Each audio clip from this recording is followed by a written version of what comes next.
In Phase 1 of this dossier, we deconstructed the espionage, the tech hubs, and the biological tracking happening deep within the forest canopy. We established that Corvid intelligence is driven by a highly volatile caloric economy. But the forests are shrinking, and the greatest resource generator on the planet is no longer the jungle. It is you. When you walk out onto your porch in the morning and leave a handful of peanuts on the railing, you probably think you are engaging in a wholesome connection with nature. You think you are feeding the birds. You are completely wrong. If you leave peanuts on your porch, you are not feeding the birds. You are paying a mafia protection tax. When Corvids move into human suburbs, they do not act like wild animals scavenging for survival. They organize. They establish highly coordinated, violent protection rackets. By the end of this video, you will know exactly how the operation works, who runs it, and what happens to you if you ever try to stop paying. Today, we are officially entering Phase 2 of the Corvid network. We are going to deconstruct the neighborhood mafia. We will uncover how crows violently police the airspace around your house in exchange for tribute, the strict hierarchy of the cartel, and the terrifying property damage they inflict if you ever decide to stop paying the tax. Organized crime cannot exist without a strict hierarchy. A cartel is not a chaotic mob. It is a business. And the crows operating in your neighborhood are structured exactly like an organized crime syndicate. In a suburban crow flock, there is no equality. Every single bird knows exactly who is in charge, who collects the tribute, and who does the dirty work. At the top of the chart sits the alpha pair. These are the two breeding adults, the bosses. They claim the highest value territory on the block, which is almost always the yard with the most reliable food source. Your backyard feeder, your porch railing, your garbage cans. The alpha pair does not scramble for scraps. They eat first, every single time, and they eat from the safest, most central location. No other bird approaches the prime feeding zone without permission. None. Below the alphas sit the older offspring. These are birds from previous breeding seasons that have not yet left the family group. Researchers who study Corvid social behavior, including Professor John Marsluff from the University of Washington, have documented how these older juveniles take on highly specific roles within the family structure. They act as sentinels. They perch on elevated positions, telephone wires, rooftop edges, and fence posts, scanning the airspace in every direction. When a threat is detected, they do not flee. They broadcast. A specific alarm call goes out, and within seconds, the entire family unit shifts formation. These birds are the enforcers, the capos. They relay orders from the top and coordinate the response from the bottom. At the base of the hierarchy sit the youngest juveniles, the soldiers, the ones doing the most dangerous work for the smallest reward. These young birds are pushed to the edges of the territory to forage, not the safe central zone where the human leaves peanuts, not the feeder bolted to the fence post. The juveniles work the streets, literally, the gutters, the road shoulders, the exposed patches of sidewalk where predator exposure is highest. They take on the most risk and eat whatever the alphas leave behind. This top-down resource control is not accidental. It is enforced. If a lower-ranking bird attempts to eat before the alpha pair, it is driven off with aggression. A sharp strike, a chase, a short, brutal confrontation that reestablishes the chain of command instantly. The hierarchy does not need to be rebuilt every day because it is maintained constantly through small, precise acts of dominance. Every bird in the flock knows its rank. Every bird operates within it. What makes this structure so effective is its stability. Unlike a disorganized scavenging flock where every bird competes freely, the Corvid family group functions as a unit. The Sentinels protect the feeding adults. The feeding adults secure the territory. The juveniles expand the foraging range without threatening the core operation. It is a self-sustaining system built on controlled access to food, clearly enforced rank, and coordinated communication. The Syndicate is established. The territory is drawn, but a territory has no value unless it provides a service. To extract the neighborhood tax from the humans, the cartel must offer protection. The fundamental premise of a mafia protection racket is simple. You pay us, and we keep the real monsters away from your property. In the suburbs, the real monsters are Cooper's hawks, red-tailed hawks, and owls. These apex predators routinely hunt songbirds, domestic pets, and even small dogs. But if you are a human paying the daily peanut tax to the local crow cartel, you have unknowingly hired a private biological security firm. The mechanism is called mobbing, and it is one of the most aggressive, coordinated, and physically violent behaviors documented in bird biology. When a hawk or owl enters the crow family's established territory, the sentinel birds broadcast an alarm call that is structurally different from their standard communication. It is loud, sharp, and repeated. The entire family responds within seconds. What happens next is not random panic. It is a coordinated assault. Multiple crows converge on the predator from above and behind, diving at high speed, physically striking the larger bird, screaming continuously, and positioning themselves in a rotating pattern that prevents the predator from gaining clean airspeed or targeting a single attacker. The hawk cannot fly straight. It cannot hunt. It cannot even land without being harassed off the perch. The crow family has been documented driving out birds of prey that are significantly larger than any individual crow. A red-tailed hawk can weigh more than 3 times what a single crow weighs. It does not matter. The coordinated assault negates the size advantage entirely.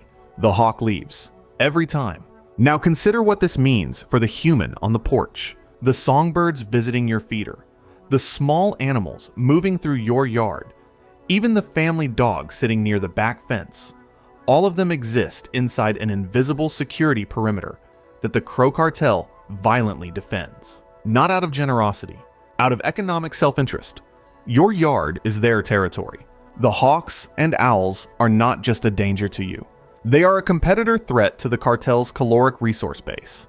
A hawk that hunts your yard is a hawk that destabilizes the tribute operation.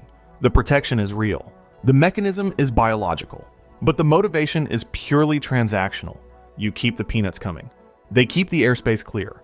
The contract holds as long as both sides maintain their obligations. As long as the tribute is paid, the airspace is secure. The human is happy, and the cartel gets rich. But a protection racket is built on extortion. And extortion implies a threat. What happens when the human decides to stop paying the tax? Let's say you go on vacation, or you decide you no longer want to buy peanuts. You cut off the supply.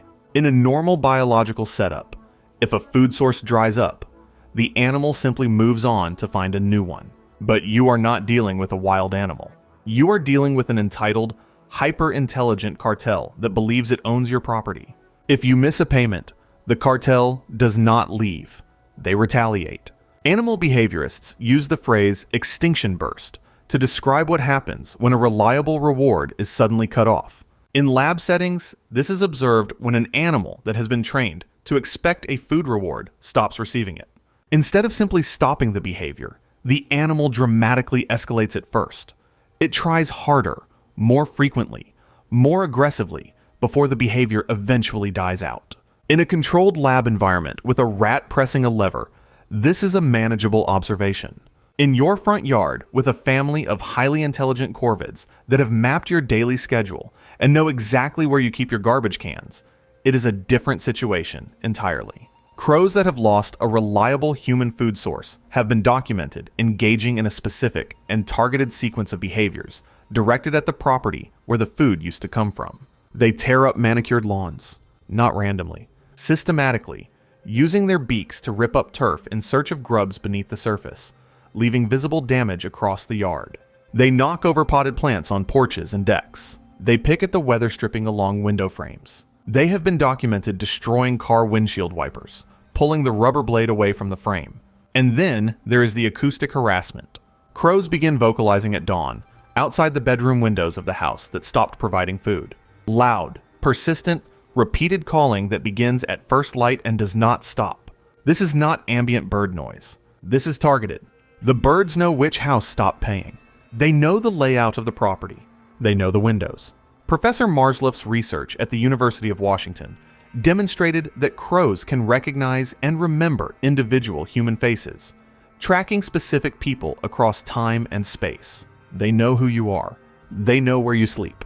And if you stop the tribute, they will make sure you know they are displeased. The retaliation is not revenge in a human emotional sense. It is coercion.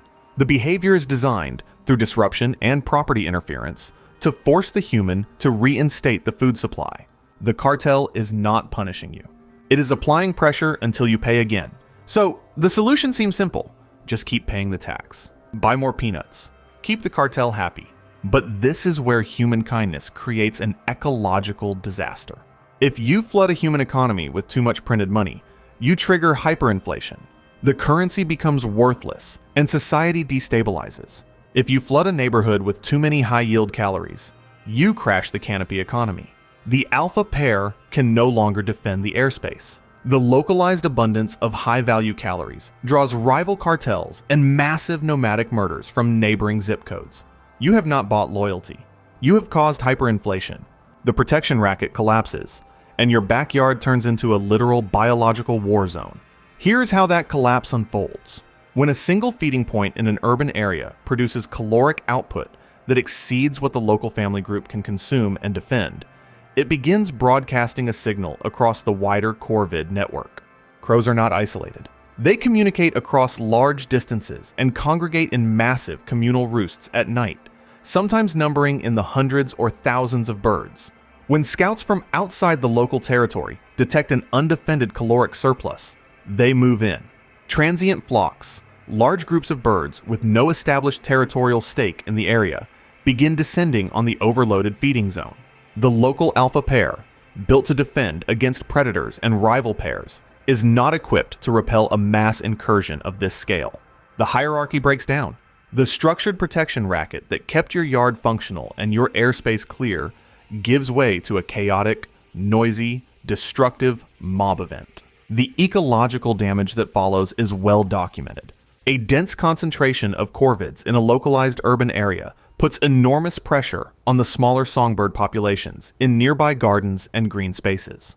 Crows will raid the nests of smaller birds, taking eggs and chicks. The breeding success of robins, sparrows, and similar backyard birds collapses in areas with hyper-concentrated corvid populations. The birds that your feeder was originally designed to attract are the first casualties of your generosity going too far. The sanitation consequences are equally severe. A large transient flock produces significant fecal accumulation on rooftops, vehicles, walkways, and outdoor furniture. Beyond the obvious unpleasantness, this creates real public health considerations for the neighborhood.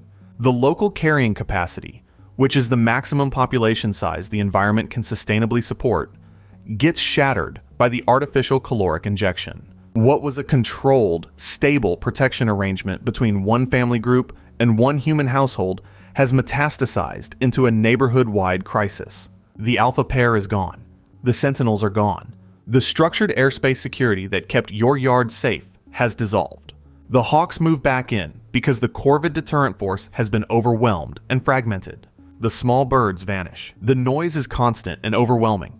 The lawn is destroyed. All of it because the peanuts never stopped coming. The suburb cartels prove that crows understand territory, extortion, and the violent enforcement of a caloric tax. They view food as currency. But food rots. Calories are temporary. What happens when an intelligent species realizes they need a currency that does not rot? What happens when a bird starts hoarding bottle caps, pull tabs, and shiny trash, not because they like the way it looks, but because they are establishing a primitive fiat economy? We are about to enter the bizarre world of avian tokenomics. To see why crows are actively hoarding non-utilitarian metals and how they use shiny objects as primitive status signaling and barter within the cartel, click the video on your screen right now. We are following the money. I will see you in there.